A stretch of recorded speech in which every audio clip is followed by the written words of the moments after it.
Welcome to the Work in Progress podcast. This is a space where we want to create conversations around things that actually matter. Thanks for joining us today. We hope these words encourage you to know that no matter where we are in our journeys, we're all still a work in progress. Hey, what's up, Work in Progress family? We got to speed this one up. I got to get out of here soon. We got too much stuff to do. I got a lot to do, man. I almost canceled this episode because I have a lot to do. I didn't want to be here today, but I came and we're here. We are here. I'm glad you said that you were going to cancel this episode because you're too busy, because that's exactly what we're going to talk about today. Busy. How busy are you? What is too busy? Aren't we all busy? Yeah. That's where we are camping out today.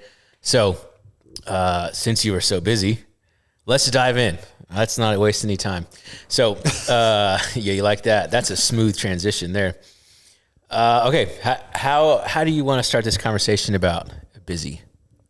All right, bro. I'm a business owner. Feels weird saying that, but I'm a business owner. All right. I have a wife.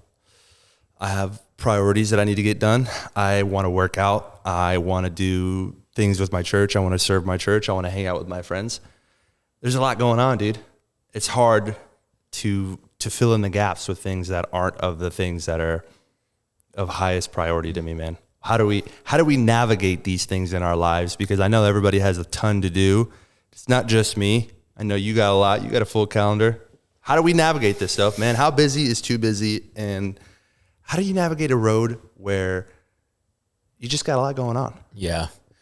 Off the top, I think I can say this, especially if my wife listens to this. I'm not always perfect at this. I still struggle with this myself because you're right. Like, we put so much in our calendar. We are so busy that oftentimes we get our priorities a little bit off. And so I think that's really where you start this conversation. You mentioned it. I think priorities is the key to this entire conversation around being too busy.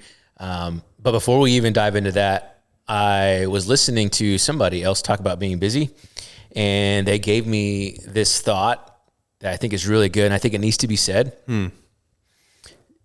The level of how busy you are does not necessarily equate to how important you are, right? So in other terms, the busier you are doesn't mean the more important you are. And so I think people in our age range, 20s, 30s, in our culture, I think you need to hear that first. Yeah. Just because you are busy does not mean you're important. Let that sink in. It could mean a lot of things. I mean, it could mean that you're important, but it could also mean that you just don't do a very good job of time management. It could mean it means that you don't do a very good job of setting up your priorities. So don't equate busyness to importance. That's good, man. I think if you start there, it's kind of freeing also in a way. That is freeing, and it's also convicting, because a lot of the times when I am busy, it is just poor time management. And then I'm like, well, I got stuff to do, man. Like, I can't make time for that person or for this thing that I probably should make time for.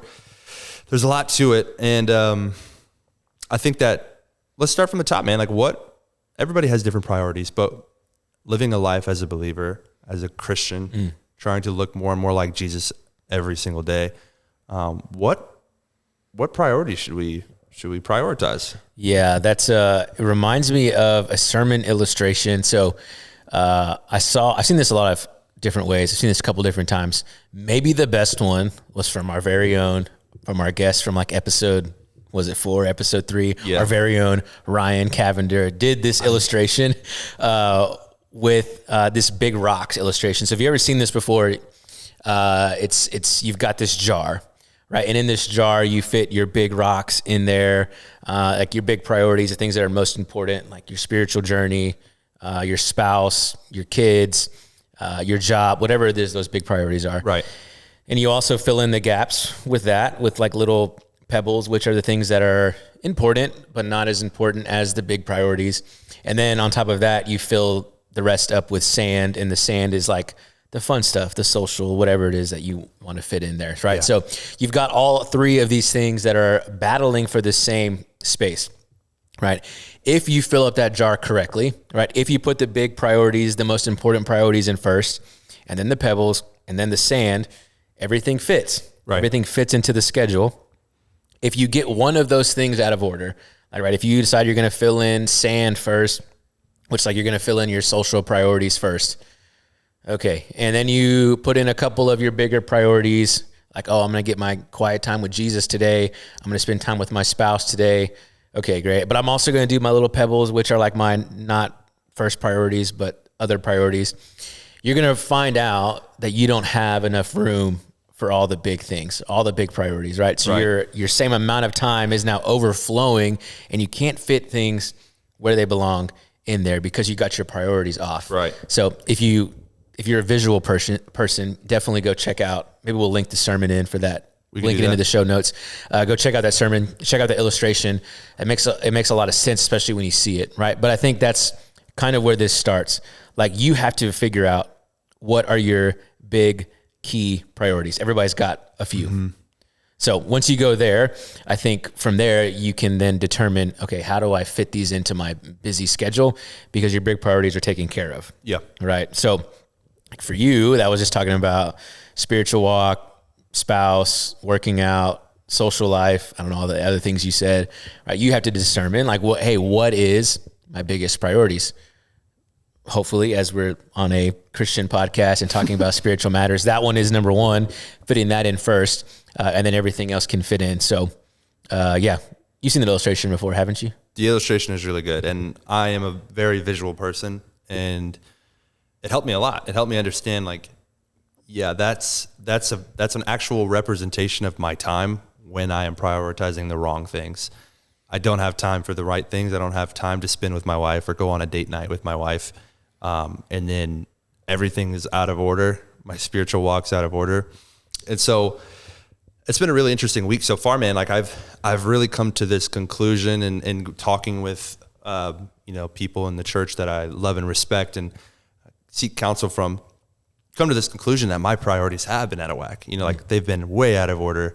And, it calls for me making time for me over God, me over my spouse, and those important priorities in my life. And so this week specifically, I've made a huge shift to my schedule, and I'm trying to put first things first. And it's cool because it's so far, I haven't executed 100%. I've been reading the word every morning when I get up first thing, but I've been waking up late. I've been getting up late. And so it's an ongoing battle, but it's one that I think is important to get a hold of, to do that self-time audit on yourself with, right? Or self for. And so you can understand clearly, like, why do I not have time to spend with my wife? Why am I not feeling as close with Jesus as I have in the past, or I would like to be?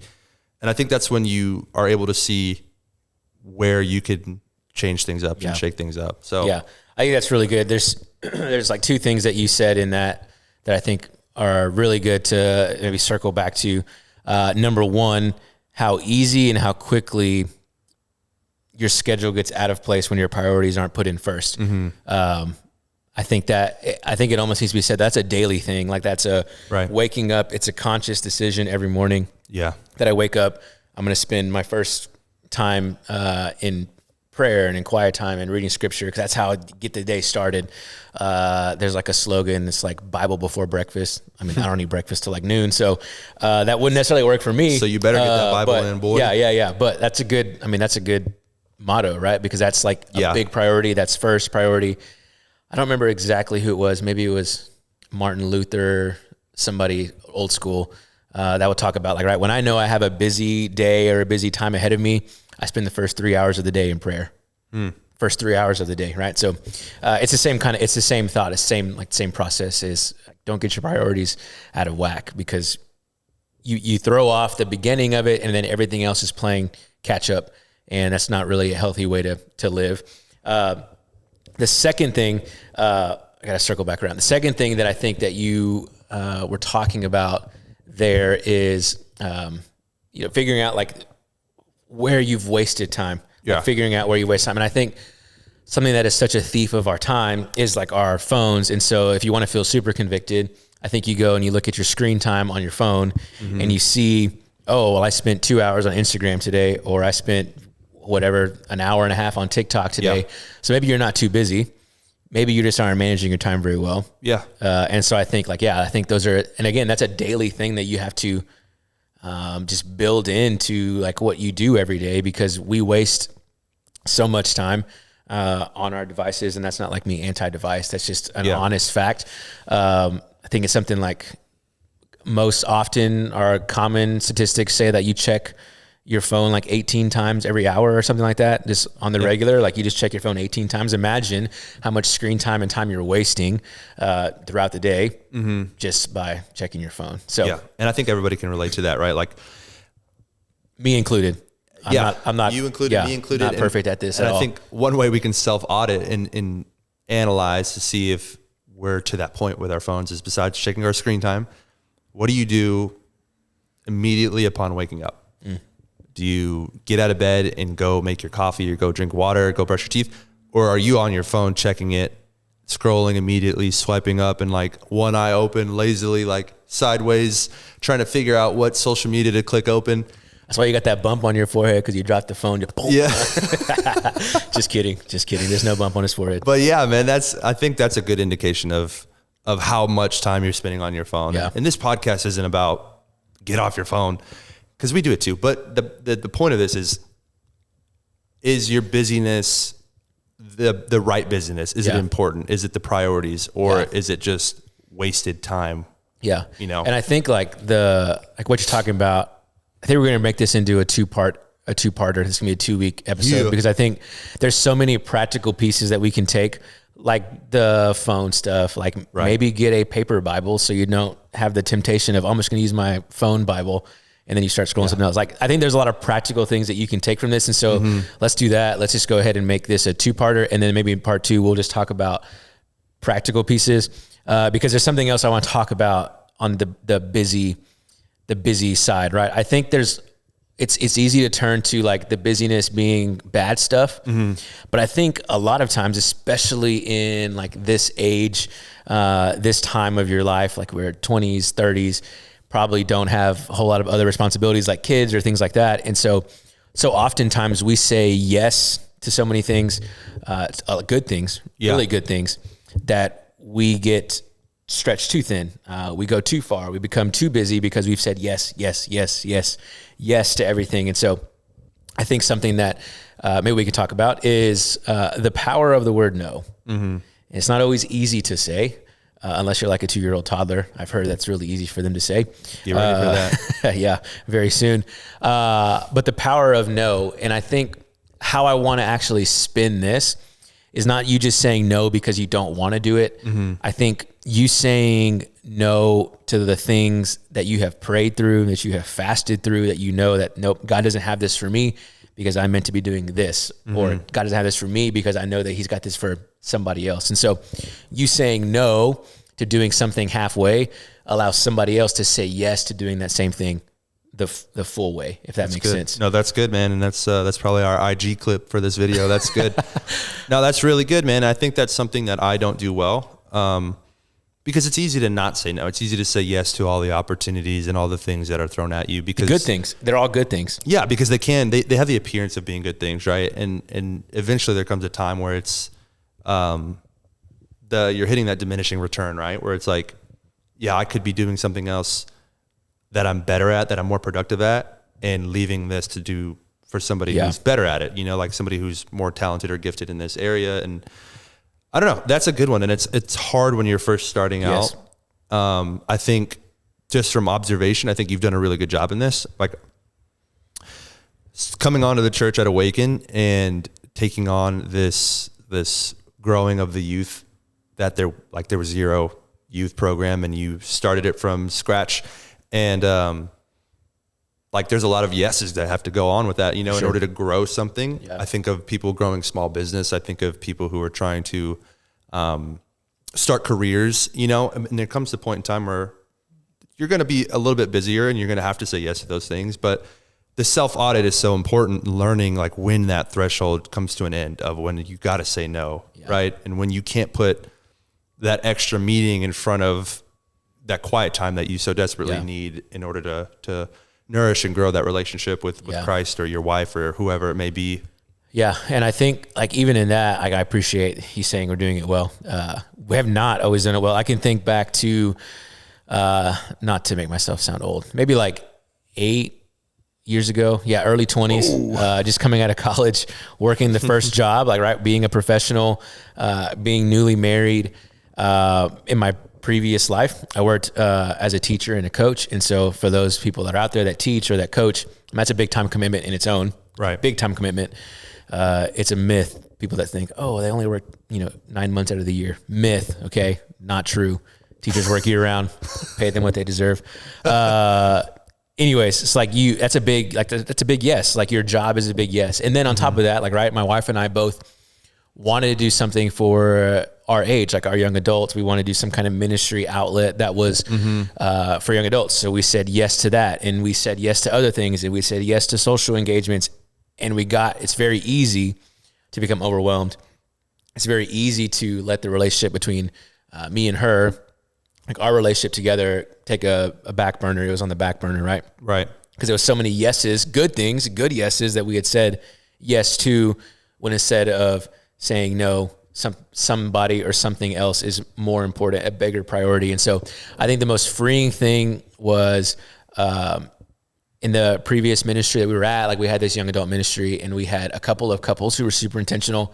And so we began to just invest deeply into some of those. And so the best thing was being able to hand over that ministry to somebody else who had a little bit bigger of a capacity, a little bit bigger of a space, same passion, same drive. And it was like, okay, we started it, we got to get it going, and then we got to hand that off. And, again, it's the power of saying no to certain things that are good, to say yes to things that are actually where you're supposed to be, what you're called to be doing. Disclaimer, this isn't saying yes to the things that you find easy or enjoyable, and saying no to all the things that make you uncomfortable. Right. Don't fall into that trap. I'm not saying that. But again, that's where the power of prayer, the power of fasting, the power of community, the power of mentorship, all that stuff matters, because people have walked through those areas of life before you. So exactly. Not an excuse.